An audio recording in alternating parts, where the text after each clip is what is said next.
Hello everybody, welcome to your own channel study blaster and my name is Dinesh Arya. आज की video में हम letter का पार्ट नंबर 2 देखेंगे। पार्ट नंबर फर्स्ट में मैंने आपको उसका पूरा फॉर्मेट और एक लेटर के साथ हमने उसकी शुरुआत की थी। आज से हम बहुत अच्छे तरीके से जो है सारे लेटर्स करेंगे। तो फर्स्ट ऑफ ऑल हम देख लेते हैं दोबारा से एक फॉर्मेट ऑफ फॉर्मल लेटर्स का। तो फॉर्मेट क्या होता है और किस तरह से आपको लेटर जो है वो राइट करना होता है एग्जाम में। और एग्जाम में 4 to 5 मार्क्स का क्वेश्चन हर बार ये आता है लेटर से रिलेटेड। और अलग अलग तरह के लेटर जो हैं, एडिटर को हो गया, कंप्लेंट के हो गया और जॉब एप्लीकेशन हो गई, किस तरह से हम लिखते हैं वो सारी चीज़ें हम आपको धीरे धीरे बताते चलेंगे। तो अगर आप चैनल पर आज पहली बार आए हैं तो प्लीज़ चैनल को सब्सक्राइब ज़रूर कर लें। तो चलिए चलते हैं हमारे वीडियो के ऊपर। तो देखिए, फॉर्मेट ऑफ फॉर्मल लेटर्स में आपको सबसे पहले क्या लिखना होता है, सेंडर्स एड्रेस, यानी कि भेजने वाले का जो एड्रेस है वो सबसे टॉप पर आएगा लेफ्ट साइड के अंदर। तो यहाँ पर आपको क्या लिखना है, सेंडर्स एड्रेस। उसके बाद आपको डेट मेंशन करना है। सेकंड लाइन में आपको क्या लिखना है, डेट मेंशन करना है। और डेट को लिखने का जो तरीका है वो ऐसे रहेगा, जैसे कि मान लीजिए 20 मई है तो 20 मई 2021। तो इस तरह से आप उसमें जो है मंथ का नेम लिखेंगे और अपनी डेट को मेंशन करेंगे। नेक्स्ट, आप यहाँ पर जो नीचे है यहाँ पर रिसीवर्स एड्रेस, और रिसीवर्स एड्रेस के साथ साथ आप इससे पहले उसका पोस्ट भी लिख सकते हैं। अगर ये डिपेंड करेगा लेटर टू लेटर, और बाकी हम आपको बाद में जब लेटर आएगा एडिटर को लिखने का या फिर किसी ऑफिशियल लेटर जो आएगा उसमें मैं आपको ये बात फिर से क्लियर कर दूंगा। उसके बाद आपको सैल्यूटेशन देनी है, ठीक है। सैल्यूटेशन यानी कि डियर सर या जो भी आप रेस्पेक्टेड सर, जो भी सैल्यूटेशन आप वहाँ पर आपको सुटेबल रहेगी लेटर के अकॉर्डिंग वो आप वहाँ पर लिखेंगे। उसके बाद आपको सब्जेक्ट लिखना है, और सब्जेक्ट बहुत ही शॉर्ट में आपको लिखना है। जो बात आप उस लेटर में कहना चाहते हैं उस बात को बहुत ही शॉर्ट और छोटे शब्दों में, कम शब्दों में आपको एक्सप्लेन करना है। देन आप यहाँ पर 4 to 5 to 6 to 7 लाइन्स में अपना बॉडी ऑफ द लेटर करेंगे। और उसके बाद आपको कॉम्प्लीमेंट्री क्लोज देना है, यानी कि लेटर के लास्ट में आपको कॉम्प्लीमेंट्री क्लोज उसको देना है। और उसके बाद आप अपना सिग्नेचर और उसके बाद नेम इन कैपिटल, है ना, तो आपको नेम लिखना है। इस तरह से आपका ये फॉर्मेट हो गया फॉर्मल लेटर्स के लिए। और यहाँ देखिएगा, यहाँ अगर 4 to 5 मार्क्स का है तो यहाँ तक आपका मार्क्स जो है डिवाइड होता है, जैसे 1 मार्क का ये, और अगर मान लीजिए 4 मार्क्स का आता है तो 2 मार्क्स का यहाँ पर आपका बॉडी ऑफ द लेटर हो गया, और इस पार्ट के भी आपका 1 नंबर रहता है। तो इस तरह से आपका डिवाइडेशन रहता है। तो हर एक चीज़ अगर आप अच्छे से सेट कर देते हैं लेटर के अंदर तो आपको मार्क्स ज़रूर मिलेंगे। तो एक बार आप इस चीज़ को नोट डाउन कीजिए। उसके बाद हम आगे चलते हैं और एक एग्जाम्पल लेते हैं लेटर के ऊपर।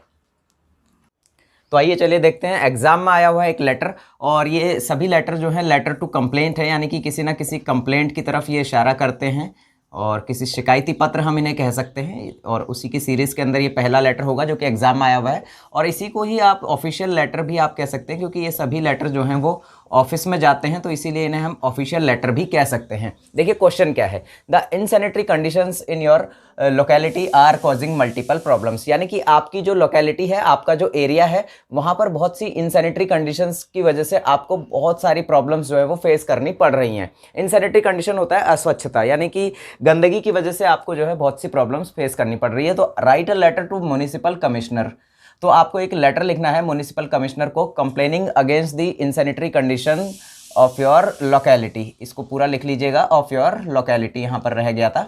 तो आपकी लोकेलिटी में क्या है, इनसैनिटरी कंडीशंस है, तो उसके लिए आपको म्युनिसिपल कमिश्नर को एक कंप्लेंट लिखनी है, यानी कि एक शिकायती पत्र लिखना है। And request him to take urgent action in the matter, और इस मैटर के ऊपर, इस मुद्दे के ऊपर जो हमारे म्युनिसिपल कमिश्नर हैं उनसे रिक्वेस्ट करनी है कि वो अर्जेंट एक्शन ले। अब देखिए यहाँ पर लास्ट लाइन क्या है, यू आर दिनेश और शिवानी ऑफ C28 महेश नगर जयपुर। और यहाँ पर आपको क्वेश्चन में दिया गया था कि आप दिनेश मानकर चलिए अपने आप को या फिर शिवानी मानकर चलिए। अगर आप बॉय हैं तो दिनेश मानकर चलिए, अगर गर्ल हैं तो शिवानी मानकर चलिए, और ये एड्रेस आपका दिया हुआ था। इस तरह से आपको अपना लेटर जो है वो सेट करना है। देखिए किस तरह से करना है, हम चलते हैं अब लेटर के ऊपर। C28 महेश नगर जयपुर, ये हमारा एड्रेस हो गया जो कि हमें गिवन था। 28 मार्च 2021, यानी कि 28 मार्च 2021 की बात अगर हम करें, यहाँ पर डेट हम मान लेते हैं एक। और द म्युनिसिपल कमिश्नर, ये उसका पोस्ट नेम हो गया, और महेश नगर, क्योंकि एड्रेस क्या है उनका, महेश नगर है, तो ये यहाँ पर जिस ऑफिस में जो लेटर जाएगा वो भी कहाँ का है, महेश नगर जयपुर का है। ये हमने सैल्यूटेशन दे दी, रेस्पेक्टेड सर। सब्जेक्ट हमारा हो गया इनसैनिटरी कंडीशन इन आर लोकेलिटी, ठीक है। इनसैनिटरी कंडीशंस आप इसे कर लीजिए, ताकि बहुत सारी कंडीशंस है तो इसीलिए आप यहाँ क्या कर लीजिए, कंडीशंस। फिर उसके बाद है I have been a resident of Mahesh Nagar for the past 11 years, यानी कि मैं लगभग पिछले 11 साल से महेश नगर का रेजिडेंट हूँ, महेश नगर का निवासी हूँ। I would like to bring your kind attention, जब भी आप कोई लेटर टू कंप्लेंट लिखेंगे तो इस वाली लाइन को आप हमेशा याद रखेंगे, I would like to bring your kind attention, ठीक है, I would like to bring your kind attention towards, यहाँ तक का आपको ध्यान रखना है कि मैं आपका ध्यान जो है इस समस्या की ओर या इस चीज़ की ओर जो है दिलाना चाहता हूँ। कौन सी समस्या है?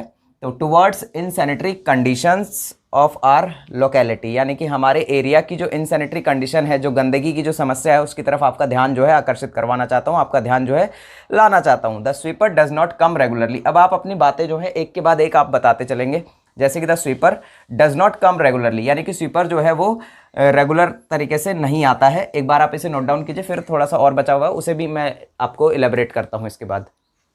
तो देखिए आगे चलते हैं हम हमारे लेटर पर। There are no dustbins on the road, वहाँ पर रोड पर कोई डस्टबिन्स भी नहीं है हमारे कॉलोनी के अंदर, हमारी लोकेलिटी के अंदर। पीपल थ्रो गार्बेज एनीवेयर, और लोग जो है गार्बेज को इधर उधर फेंक देते हैं। गार्बेज होता है यानी कि कूड़ा करकट, कचरा जिसे हम कहते हैं। मैं आपको यहाँ हिंदी बताते हुए चलूँगा, कुछ अलग वर्ड्स जो आएंगे।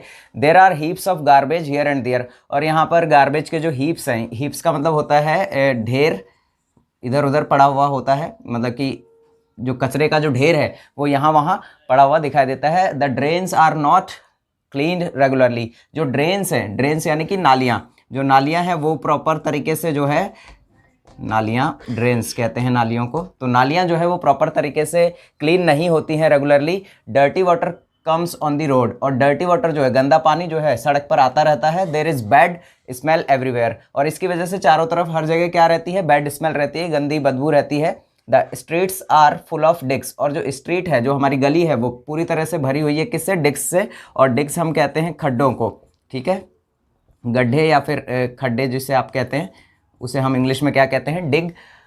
It has become difficult to walk through the streets, और इसकी वजह से क्या हो गया है? गली के अंदर चलना भी क्या हो गया है? बहुत मुश्किल हो गया है। डिजीजेस में ऑल्सो ब्रेकआउट, और जो बीमारियां हैं उनका आने का भी खतरा जो है बढ़ सकता है इसकी वजह से। Our life is in danger, और हमारी ज़िंदगी जो है वो क्या है? खतरे में है। We have complained many times. अब ये जो लाइनें हैं ये भी आपको ध्यान रखनी है कि हर एक, आप जब भी कंप्लेंट लेटर लिख रहे हैं तो उस टाइम पर आपको ये लास्ट की 3-4 लाइनें आपको ये भी अच्छे से ध्यान रखनी है, क्योंकि जब आप कंप्लेंट करते हैं किसी को तो ये लास्ट की जो 3-4 लाइनें हैं ये आपको हर लेटर में आप इनको एडजस्ट कर सकते हैं। जैसे देखिए, we have complaint many times but no result, यानी कि हमने बहुत बार कंप्लेंट की है बट इसका कोई भी रिजल्ट नहीं आया। So please look into the matter immediately, so please आप जल्दी से इस मैटर के ऊपर जो है ध्यान आकर्षित कीजिए, कुछ ध्यान दीजिए अपना, एंड डू द नीडफुल, और जो भी इसके लिए ज़रूरी एक्शन हो उसे फुलफिल कीजिए। I not only hope but also sure, मैं ना केवल आशा करता हूँ बल्कि पूरी तरह से श्योर हूँ, निश्चित हूँ, that you will take some effective actions, कि आप क्या लोगे? आप कुछ इफेक्टिव एक्शंस, कुछ प्रभावकारी एक्शंस जो है इस पर लोगे। I shall be highly oblige to you, और मैं आपका क्या रहूँगा? ये ऑब्लाइज शब्द जो आता है आपका होता है एहसानमंद, ठीक है, उसके लिए ऑब्लाइज शब्द आता है कि मैं आपका एहसानमंद रहूँगा। To you for the act of this kindness, यानी कि आपकी इस दयालुता के लिए मैं आपका एहसानमंद रहूँगा। और इस तरह से आप यहाँ थैंकिंग यू लिख सकते हैं, और यहाँ पर योर्स फेथफुली, और इसके बाद दिनेश। तो इस तरह से हमारा ये लेटर हुआ। उम्मीद करता हूँ कि आपको समझ में आया होगा। So thanks a lot for watching this video.